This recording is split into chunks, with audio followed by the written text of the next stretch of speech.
কুমড়ো ফুল হয়েছে, কি সুন্দর কুমড়ো ফুলটা। বেগুন,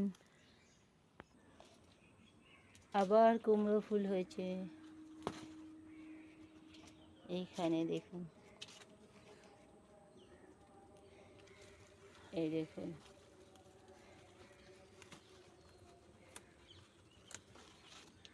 কত সুন্দর কুমড়ো ফুল হয়েছে।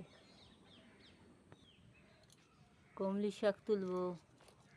ছোট একটা ডিব্বায় আমি কমলি শাক লাগিয়েছি, দেখুন কি সুন্দর কমলি শাক হয়েছে। বৃষ্টির জল জমেছিল, তার মধ্যে কমলি শাক